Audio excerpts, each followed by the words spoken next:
The crystalline spires of Lumeria Prime shimmered like frozen starlight against the pale lavender sky. Deep within the central communications hub, First Speaker Varia watched in horror as another colony's distress beacon went dark. Her luminescent skin, usually a calm blue, had faded to an ashen gray, a sign of deep distress among her kind. "That's the third outpost this cycle," Second Speaker Neris whispered, his own bioluminescence dimmed with fear. "The swarm is getting closer." The luminary had never been warriors. Their civilization had flourished through diplomacy and scientific achievement, their biological ability to share thoughts and emotions through bioluminescent patterns making deception nearly impossible among their kind. But the swarm cared nothing for diplomacy or peaceful coexistence. They had appeared 6 cycles ago, emerging from the dark space between spiral arms. The first attacks had seemed random, isolated mining operations, research stations, small colonies. But now there was a pattern. The swarm was methodically consuming everything in its path, and Lumeria Prime lay directly in their trajectory. "Show me the latest projections," Varia commanded, her voice steady despite her fears. The holographic display came to life, showing the inexorable advance of the swarm's fleet. Thousands of biomechanical ships, each one a living weapon, moving with the coordinated precision of insects. "Our defensive capabilities?" she asked, though she already knew the answer. "Minimal," Neris responded. "Our shield technology can deflect their smaller projectiles, but their capital ships." He trailed off, the particular pattern of his skin's glow conveying what words couldn't. Helplessness. The luminary had never needed strong weapons. Their few military vessels were designed for patrol and peacekeeping, not full-scale war. Their greatest achievements were in biotechnology. Living ships that could heal themselves, cities that grew rather than being built, medical advances that had made disease almost unknown among their people. "There might be one option," Third Speaker Callus said hesitantly. All eyes in the chamber turned to the youngest member of the council. Callus's skin flickered with nervous patterns as he continued. "We've detected unusual transmissions from a previously unknown spacefaring species. They call themselves humans." Varia's inner lights pulsed with surprise. "The Deathworlders. The ones who emerged from that high-gravity planet in the spiral arm." "Yes," Callus confirmed. "Their civilization is young, but their technological advancement has been explosive, and they've already successfully defended their territory against several aggressive species." "Because they themselves are aggressive," Neris countered, his skin flashing warning patterns. "Have you seen the data on their homeworld? The atmospheric oxygen content alone would be toxic to most species. Their gravity would crush our bodies. They evolved as pursuit predators." First Speaker. "Their entire biology is optimized for violence." "Their entire biology is optimized for survival," Callus argued. "Yes, they're physically powerful by our standards, but they've also shown remarkable adaptability. Their diplomatic corps has successfully established peaceful relations with 17 species in just their first decade of interstellar contact." Varia studied the latest reports from their long-range sensors. The swarm would reach their outermost colonies in less than a stellar cycle. Their inner worlds would fall within 3. And after that, extinction. "Show me everything we have on these humans," she commanded. The next several hours were spent reviewing transmissions, sensor data, and diplomatic reports. The more Varia learned about humanity, the more fascinated and terrified she became. Their history was indeed filled with conflict, but also with incredible resilience and innovation. They had nearly destroyed themselves multiple times, yet each crisis had somehow made them stronger. "They're dangerous," Neris insisted. "Yes," Varia agreed, her skin pulsing with determination. "But right now, we need dangerous." The decision wasn't easy. The Luminary Council debated for 3 full days, their skin patterns creating complex symphonies of light as they argued the merits and risks. But in the end, survival won out over caution. Varia personally composed the message, carefully translating it into all known human languages. To the people of Earth, we are the Luminary, a peaceful civilization facing extinction. An enemy we cannot defeat approaches our worlds. We have watched your species emerge among the stars with both fear and fascination. You are unlike any other spacefaring race we have encountered. The very traits that once made us hesitant to contact you, your strength, your aggressive problem-solving, your ability to thrive in conditions that would kill most sentient species, are now the reason we reach out. We offer alliance, exchange of knowledge, and lasting friendship. In return, we ask for your help in defending our people from annihilation. The choice is yours, but time is short. We await your response. The message was sent on all frequencies, backed by the full power of Lumeria Prime's quantum communication array. Then they waited. 3 days later, their sensors detected a massive energy surge. A ship emerged from hyperspace, larger than any luminary vessel, its hull gleaming with armor that would have been impossibly heavy on any of their own ships. The design was utilitarian, functional, built for power rather than aesthetics. It was unmistakably human. This is Admiral Sarah Chen of the United Earth Defense Force. A voice transmitted on all frequencies. We received your message. Help is coming. Varia's skin exploded in patterns of hope and relief, matched by every luminary in the command center. But as more human ships began appearing, vessels that dwarfed their own, bristling with weapons yet untested against the swarm, she wondered if they had just invited one unstoppable force to protect them from another. They were about to discover exactly what it meant to have Deathworlders for allies. The galaxy would never be the same. Admiral Sarah Chen stood at the viewport of the UEF's Hyperion, watching as her fleet took defensive positions around Lumeria Prime. 25 ships of the line, each one representing the peak of human military engineering. Below, the crystalline cities of the Luminary glittered like scattered diamonds on a lavender canvas. They really do glow, Lieutenant Commander Marcus Rodriguez remarked, studying the delegation of luminary officials being escorted to the briefing room. Bioluminescent communication. Makes you wonder what other surprises they've got. We're about to find out, Chen replied, turning away from the viewport. The swarm will reach the outer defense perimeter in 72 hours. We need to understand our allies' capabilities fast. The briefing room was a study in contrasts.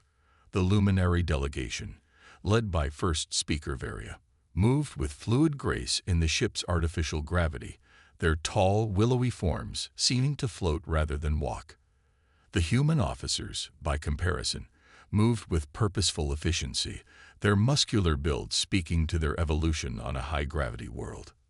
Welcome aboard the Hyperion, Chen began, noting how the luminary's skin patterns shifted in what her xenobiologists told her was a mix of awe and nervous energy. Let's start with what you know about the enemy. Varia stepped forward, her movements careful in the heavier gravity. With a gesture, she activated a holographic display showing the swarm's ships. They operate as a collective consciousness, she explained, her translator converting the complex patterns of light on her skin into speech. Each vessel is partially organic, capable of self-repair and adaptation. Our attempts at communication have been met with consumption. Rodriguez studied the tactical display, his eyes narrowing. These biological components, any particular vulnerabilities, radiation, chemical agents.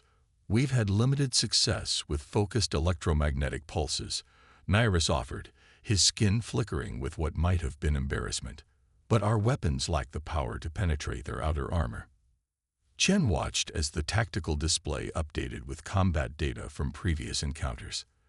The swarm's ships moved with perfect coordination, like cells in a single organism.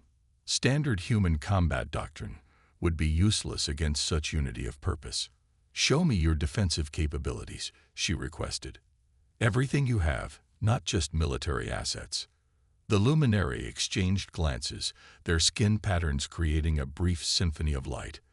Then Varia nodded, and the display changed. It showed not weapon platforms or shield generators, but something far more interesting: living technology. Our cities, our ships, even our orbital platforms, they're all grown, not built, Callis explained, his enthusiasm evident in both his voice and his bioluminescence. They can heal, adapt, evolve to meet new challenges. Chen leaned forward, her mind racing with possibilities. Can they be modified? Enhanced with non-biological components?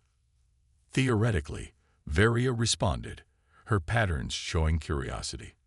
But the energy requirements would be. We've got the power, Rodriguez interrupted, pulling up specs for the human fleet's fusion reactors. What we need is your biological interface technology, a way to make our weapons work with your systems. The next 48 hours were a blur of activity. Human engineers worked alongside luminary biotechnicians, finding ways to merge their disparate technologies. The luminaries' organic ships, designed for peace and exploration, were gradually transformed. Human-designed weapon systems were grafted onto living hulls, powered by reactors that would have been impossibly heavy for the original designs. But it wasn't just the ships that needed adaptation. The luminary had to learn to think like warriors, while the humans had to understand their allies' unique capabilities. Chen watched as her crew struggled to grasp the subtle nuances of bioluminescent communication, while the luminary tried to comprehend human concepts like tactical deception and strategic misdirection. Your people hide their thoughts, Varia observed during a rare quiet moment, even from each other. How do you maintain trust? Chen considered the question carefully. We trust through actions, not transparency. Sometimes, keeping something hidden can protect those we care about. The concept seemed to trouble Varia, her skin patterns showing complex emotions that Chen's translators couldn't quite capture. But there was no more time for philosophical discussions. The long-range sensors had detected the first wave of swarm ships entering the system. All ships, battle stations. Chen's voice echoed through the fleet. Human vessels moved into formation around their luminary counterparts, the newly integrated weapon systems humming with power. On the surface below, organic defense platforms sprouted new deadly appendages, merging luminary biotechnology with human offensive capabilities. The swarm approaches visual range, Rodriguez reported, his voice tense but controlled. Multiple vectors, showing same attack pattern as previous encounters. Chen watched as the enemy ships appeared on her tactical display. A vast swarm of biomechanical horrors, moving with that same terrifying unity of purpose. But this time, they weren't facing a peaceful species unable to defend itself. This time, they were facing humanity's finest, augmented by luminary organic technology.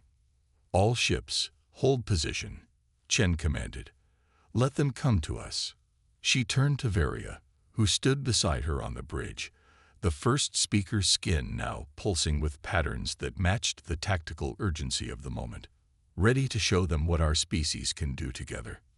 Varia's response came in both light and words. We are ready, Admiral. May your strength become our strength. As the first wave of swarm ships entered weapons range, Chen allowed herself a grim smile. The enemy was about to learn a harsh lesson about underestimating humanity's ability to adapt, to protect, to fight. And more importantly, they were about to learn what happened when humanity's strength was combined with luminary ingenuity. All ships, Chen ordered, her voice carrying the weight of two civilizations' hopes, engage at will. The battle for Lumeria Prime was about to begin. The first wave of swarm ships hit like a tsunami of living metal. Biomechanical horrors, each the size of small cities, crashed against the combined human luminary defense line. Admiral Chen watched as the carefully laid plans of both species were put to their ultimate test. Multiple impacts on sectors 7 through 12, Rodriguez reported, his fingers dancing across the tactical display. Luminary bioshields are holding. Barely. Their adaptation protocols are responding faster than projected. On the main screen, Chen could see the organic defense platforms evolving in real time, their living architecture responding to the swarm's attacks. Where a blast penetrated a shield, the biological material would instantly analyze the attack pattern and adjust its molecular structure. It was fascinating to watch, but it wouldn't be enough on its own. Launch counter-offensive pattern Delta, Chen ordered. All human ships, coordinate with your luminary counterparts. Time to show them what our hybrid weapons can do. The UESS Hyperion shuddered as its main guns opened fire. The weapons themselves were human-designed, railguns accelerating projectiles to relativistic speeds, but now they were enhanced by luminary biotechnology.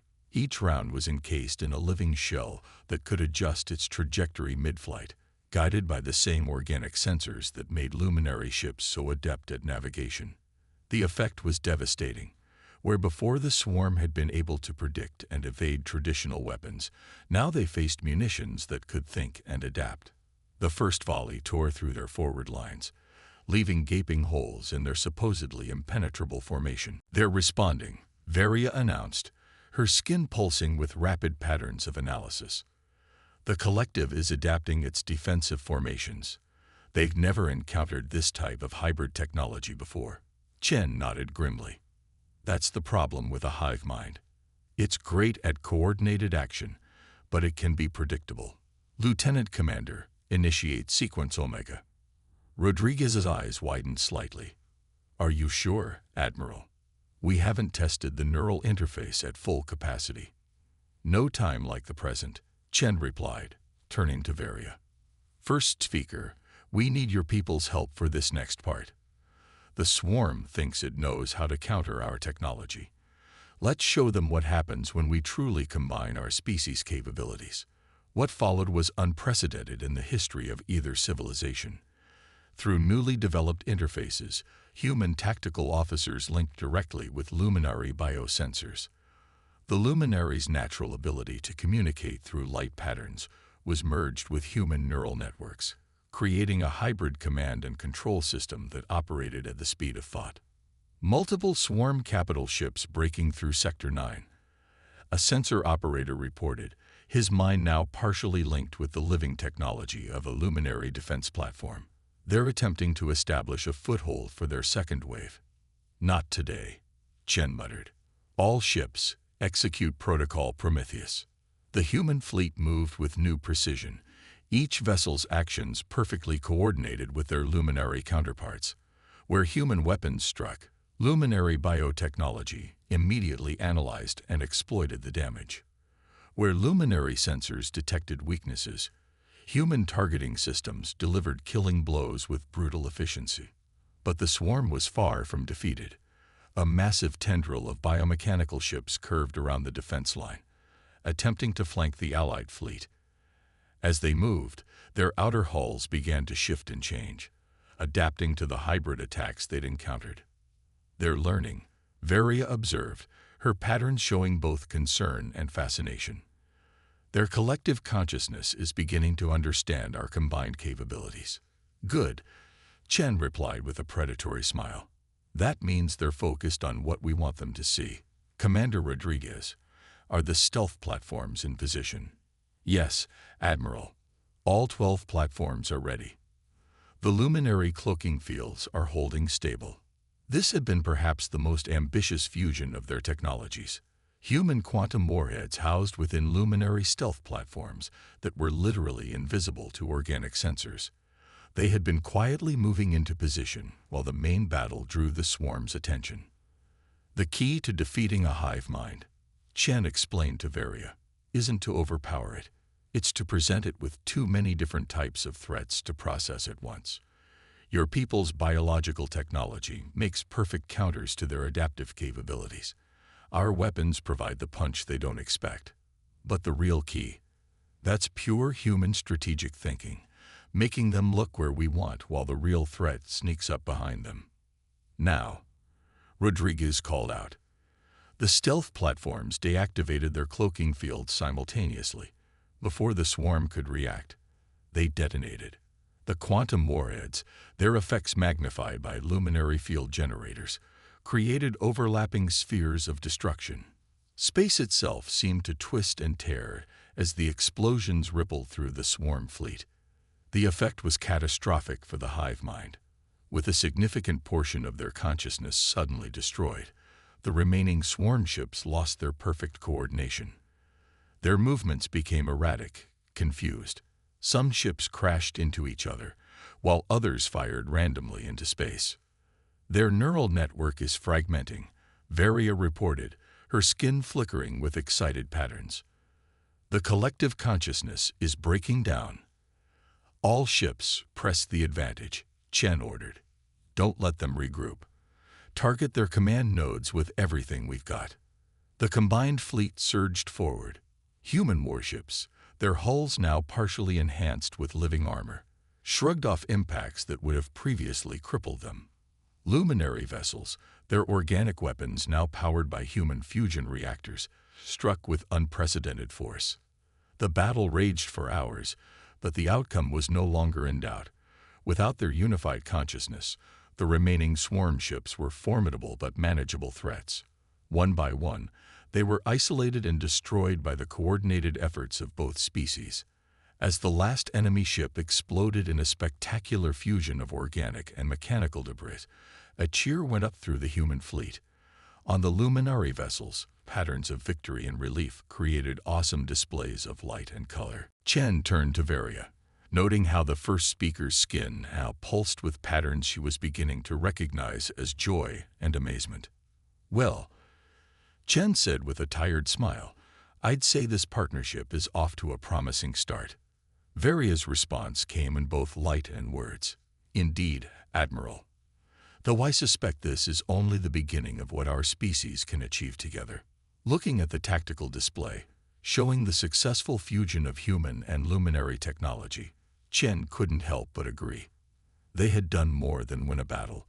They had proven that the combination of human ingenuity and luminary biological mastery could create something entirely new. The galaxy would never be the same, and that was probably for the best. 6 months after the Battle of Lumeria Prime, the crystalline spires of the capital city had changed. Human-designed reinforcement structures now won through the organic architecture like metallic vines, creating a stunning fusion of strength and beauty. In what had once been a meditation garden, Commander Rodriguez watched a group of luminary children playing with holographic representations of human ships. "They're adapting faster than we expected," Dr. Sarah Wells remarked. The xenobiologist sighs, tracking the children's bioluminescent patterns. Their biology is actually shifting to accommodate higher gravity environments. Evolution in real time. The changes weren't limited to the luminary. Throughout the garden, human scientists worked alongside luminary biotechnicians, their neural interfaces glowing with the same soft light as their host's skin.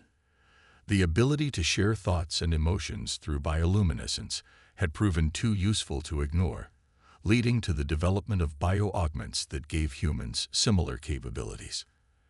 "Admiral Chen is ready for you," a young luminary aide announced, her skin patterns conveying both respect and excitement. Rodriguez followed her into the new Joint Command Center, another testament to their species' collaboration.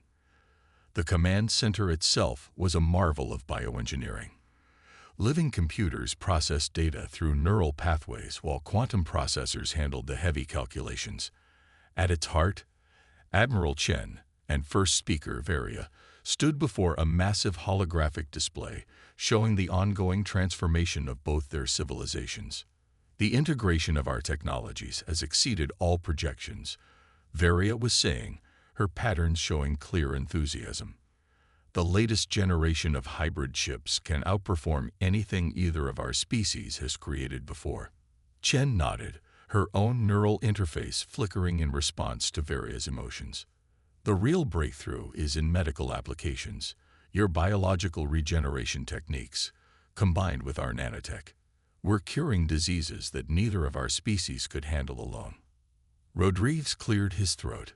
"Speaking of breakthroughs, we've got the latest reports from the frontier colonies." The display shifted to show a series of new settlements on the edge of luminary space. These weren't the purely crystalline cities of old, nor were they the utilitarian human outposts.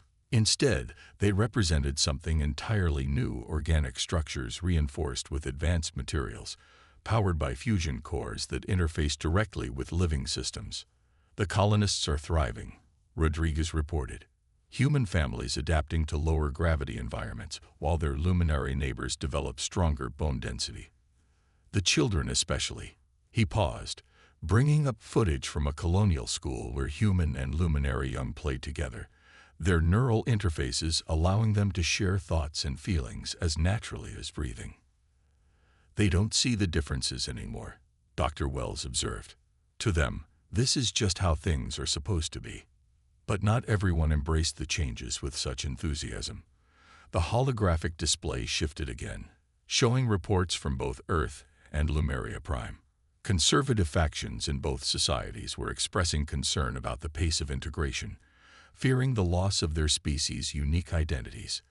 There will always be resistance to change, Varia acknowledged, her patterns showing thoughtful consideration. But look at what we've achieved in just 6 months. The swarm threat led us to discover something far more valuable than victory in battle. Chen smiled, an expression that her neural interface translated into patterns of light that every luminary in the room could understand. We've discovered that our differences aren't obstacles to overcome. They're opportunities to become something greater than either of us could be alone. The display shifted one final time, showing the prototype of their latest joint venture, a massive exploration vessel, larger than anything either species had built before, designed to carry both human and luminary crews into uncharted space. Its living hull was powered by next-generation fusion reactors, its sensors combining organic sensitivity with quantum processing power. The Horizon Project, Rodriguez read from the specifications, first of its class. More than that, Varia corrected, her patterns shifting to convey deeper meaning. It's the first ship truly designed for both our species from the ground up. Not a human ship modified for luminary, not a luminary vessel adapted for humans, something entirely new. Dr. Wells studied the ship's specifications with professional interest. The medical bay is fascinating, designed to handle both species' needs simultaneously. And look at the crew quarters. Adaptive environments that shift between human and luminary optimal conditions automatically. When does she launch? Rodriguez asked. 3 months, Chen replied. We're already getting volunteer requests from both species. Everyone wants to be part of the first true hybrid crew. The implications went far beyond a single ship. The Horizon Project represented the future both species were building together. One where human strength and ingenuity combined with luminary adaptation and biological mastery to create something unprecedented in the galaxy. The conservatives worry we're losing ourselves, very amused, her patterns showing subtle amusement. They don't understand that we're finding ourselves instead. Every adaptation, every fusion of our technologies and cultures makes both our species stronger. Chen's neural interface pulsed in agreement. That's what the swarm never understood. They saw strength in uniformity, in forcing everything to conform to a single pattern. Real strength comes from diversity, from combining different approaches to create something new. As if to emphasize her point, an alert came through the living computers. Another group of worlds requesting contact with the Human Luminary Alliance. Species that had once feared humanity's deathworld nature were now seeing the possibilities it offered when combined with wisdom and advanced biotechnology. We should prepare a response, Rodriguez suggested. Already composing one, Varia replied, her patterns forming the complex sequences that represented diplomatic communication. We'll tell them what we've learned, that the galaxy's greatest achievements don't come from staying isolated in our comfort zones. They come from reaching across the divide, from turning our differences into advantages. Looking at the transformed command center, at humans and luminary working together as naturally as if they'd been doing it for generations, Rodriguez couldn't help but feel optimistic about the future. They hadn't just survived the swarm.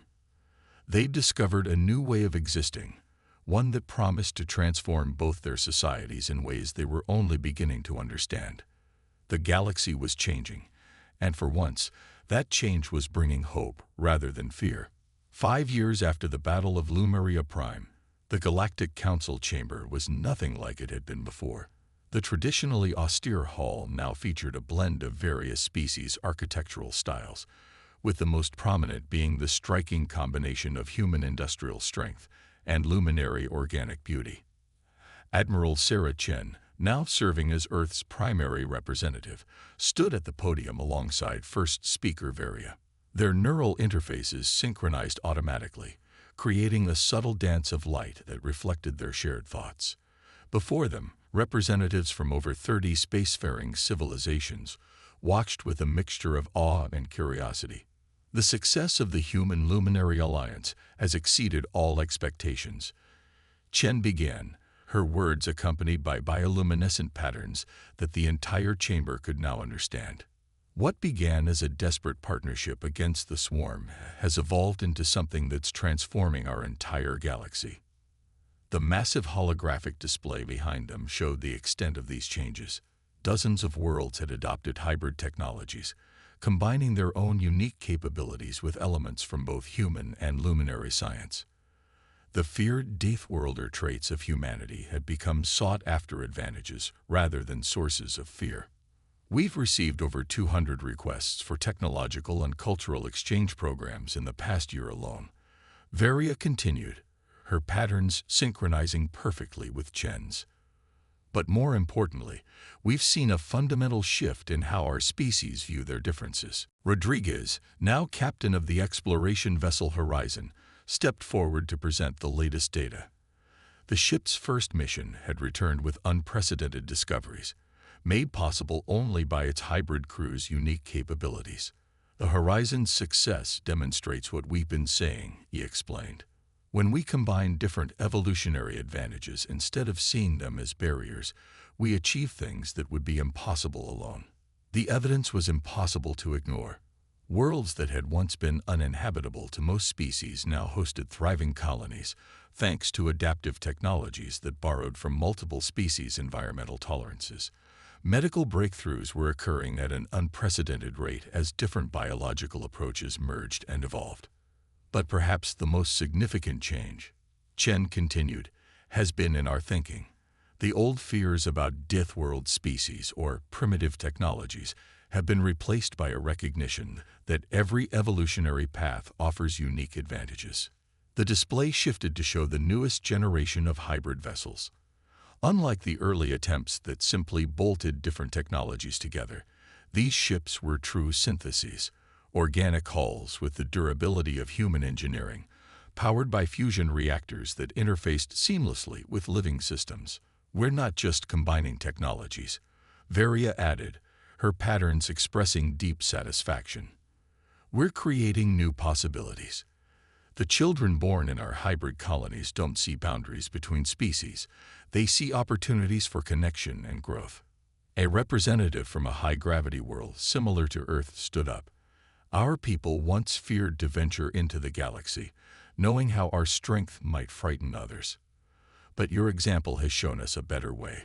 We formally request membership in the Alliance. They weren't alone. One by one, representatives from various worlds rose to express similar intentions. Species that had once isolated themselves out of fear or prejudice were now eager to share their unique traits and technologies. The swarm believed that strength came from consuming and assimilating others, Chen reflected.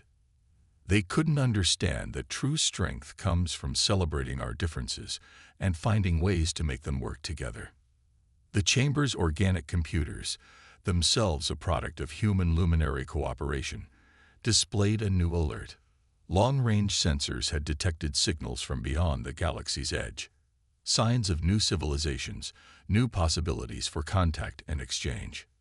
5 years ago, Varia said, her patterns showing both pride and humility, we called out in desperation, hoping that the very traits we feared in humans would save us from extinction. We could never have imagined that it would lead to this, a complete transformation in how our species interact and grow. Chen's neural interface pulsed in agreement. The term Deathworlder has lost its meaning.